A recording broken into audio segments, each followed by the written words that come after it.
क्योंकि ज़रूरत से ज़्यादा खाएगा तो दवा खाने तो जाएगा। हमें मार्गदर्शन प्रदान करने के लिए, आशीर्वचन प्रदान करने के लिए हमें अपना सानिध्य दे रहे हैं क्रांतिवीर दिगंबर जैन मुनि श्री प्रतीक सागर जी महाराज। मुनि जी आपको प्रणाम है सबसे पहले।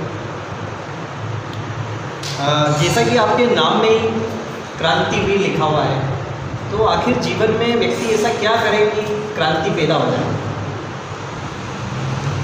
क्रांति दो तरह की होती है, एक होती है वैचारिक क्रांति और एक होती है रक्त क्रांति। रक्त क्रांति देश और समाज के ऊपर जब आक्रमण बाहर की आतताई लोगों के द्वारा होता है, उस समय लोगों को जागृत करने के लिए जो सुभाष चंद्र बोस, सुखदेव, राजगुरु जैसे लोगों ने जो क्रांति लड़ी थी, वो है रक्त क्रांति का सूत्रपात है। और मन के विकारों को शांत करने के लिए जो वो संतों के द्वारा सकारात्मक संदेश दिए जाते हैं, जो चेतना परिवर्तनकारी संदेश दिए जाते हैं, जिनसे मानस में चैन मिलता है, उसे कहते हैं वैचारिक। राज्य, देश और समाज को आवश्यकता वैचारिक क्रांति की है। और जब वैचारिक क्रांति का सूत्रपात होता है तब आदमी अंदर और बाहर दोनों से ही अपने आप को बदलने की चेष्टा करता है। क्योंकि मैं हमेशा कहता हूँ कि अच्छा सुनेंगे तो अच्छा सोचेंगे, अच्छा सोचेंगे तो अच्छा बोलेंगे, और अच्छा बोलेंगे तो अच्छा करेंगे। ये हमारी एक निरंतर बढ़ने वाली धारा है, और उसी धारा के तहत जो है वो क्रांति घटित होती है। क्योंकि आज विसंगतियाँ देश और समाज में बहुत हैं। पंच सितारा संस्कृति की जो विसंगतियाँ हैं, उन विसंगतियों की वजह से देश और परिवार में एक दूरियाँ पैदा हो गई। उन दूरियों को पूरा करने के लिए हमें वैचारिक क्रांति के सूत्रपात की नितांत आवश्यकता है। क्योंकि अर्जुन को कुरुक्षेत्र में संबोधन देने के लिए नारायण श्री कृष्ण ने गीता के जिन श्लोकों को लिखा, तो आज के अर्जुनों को समझाने के लिए भी जो है संत रूपी और जो है नारायण श्री कृष्ण बनकर खड़े होंगे और उन्हें संबोधन दिया जाएगा, तो निश्चित तौर पर एक वैचारिक क्रांति का सूत्रपात है। तो व्यक्ति शुरुआत कहाँ से करें, मतलब अपने जीवन में क्रांति की, परिवर्तन की, वैचारिक क्रांति की शुरुआत कैसे कर सकते हैं? क्रांति की शुरुआत उसे स्वयं से करना है। क्योंकि जब स्वयं बदलेंगे, हम बदलेंगे, युग बदलेगा। जब तक हम अपने आप को नहीं बदल सकते हैं, तब तक हम दूसरे को नहीं बदल सकते। और कोई भी शुरुआत इकाई से होती है, इकाई से दाई, दाई से सैकड़ा, सैकड़े से हजार। तो शुरुआत तो हमें अपने आप से करना पड़ेगी।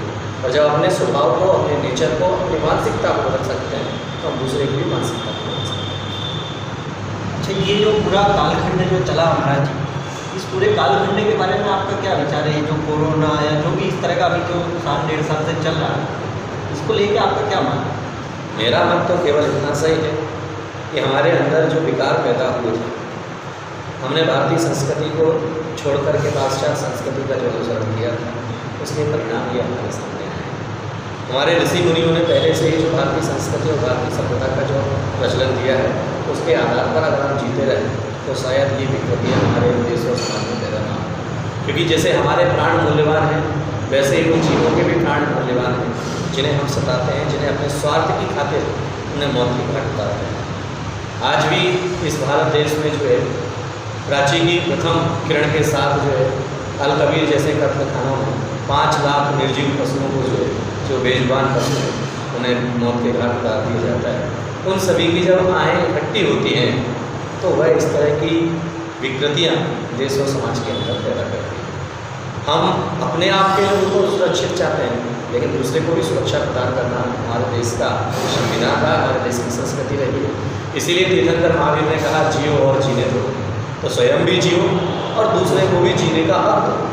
हम अपने आप को तो जिंदा रखना चाहते हैं, लेकिन दूसरे को जिंदा नहीं रखना चाहते हैं, क्योंकि हम पाश्चात्य संस्कृति का अनुसरण करते हैं।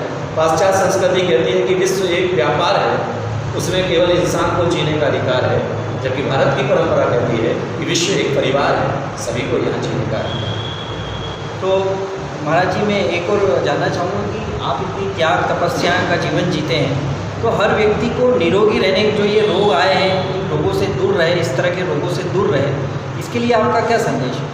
उसके लिए केवल इतना सा है कि आदमी को सबसे पहले तो जो है अपने जीवन की चर्या बदलना चाहिए। क्योंकि वैसे की जो लाइफ स्टाइल है, उस लाइफ स्टाइल जब तक नहीं बदलेगी तब तक बीमारियों से नहीं बचा जा सकता। तो इसीलिए कहा गया कि हमारे यहाँ कहा गया कि अगर स्वस्थ व्यक्ति को जो है भोजन करने के लिए बैठे तो वह जो है भोजन के 4 भाग करें। एक भाग अन्न से भरे, एक भाग नमकीन मीठा जो है बाकी जो चीज़ें हैं, और एक भाग जल से भरे यानी पेय पदार्थ, और एक भाग खाली।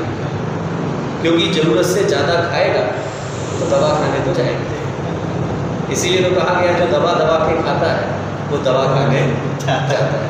तो इसीलिए योग, ध्यान और भोजन पर कंट्रोल ये स्वस्थ रहने के एक मार्ग हैं।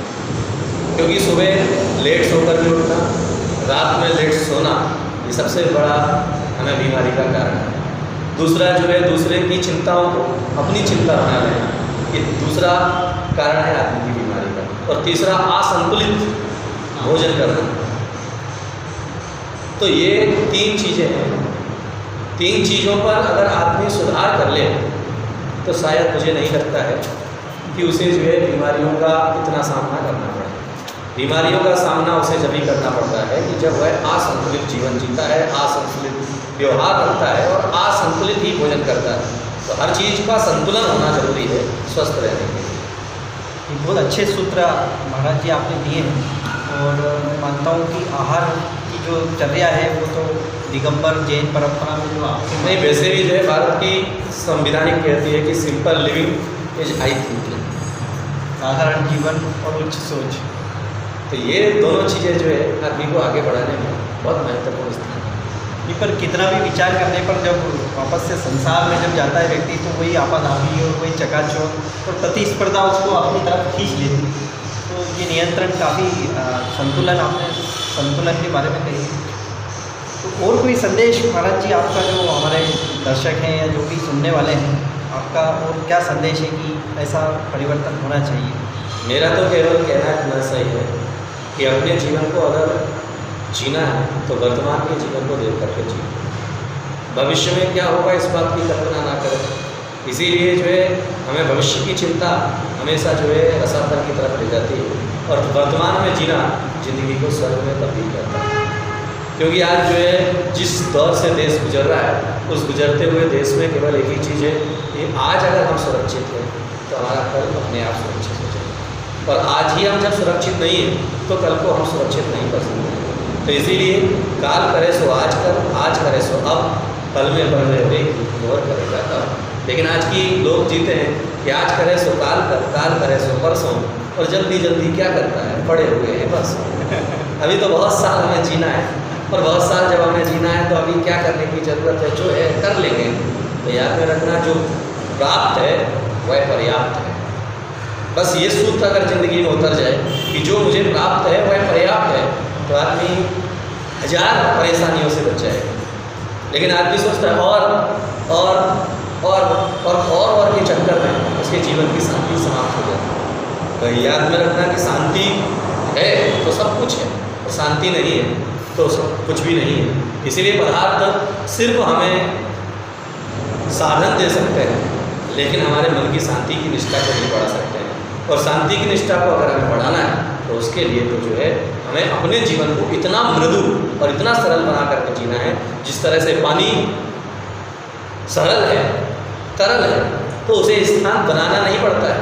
जहाँ ढलान मिलती है वहाँ अपने आप स्थान उसका बन जाया करता है। तो जो व्यक्ति पानी की तरह सरल बन करके जीता है तो वह दुनिया के मैल को तो धो लेता है और स्वयं को भी स्वच्छ कर लिया करता है। गंगा में कितना भी कचरा डाला जाए तो वह कचरा वहाँ ठहरता नहीं है। उसी तरह से आदमी जब गंगा की तरह पवित्र मन लेकर के जिएगा तो निश्चित तौर पर परमात्मा का साक्षात्कार करने में एक दिन संभव हो सकेगा।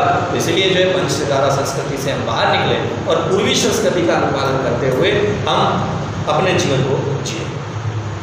बहुत अच्छा महाराज जी, आपने बहुत अच्छे सूत्र दिए हैं और आगे भी आपका मार्गदर्शन हमें इसी तरह मिलता रहेगा। आज आपने जो हमें आशीर्वाद प्रदान किया उसके लिए मैं आपको बहुत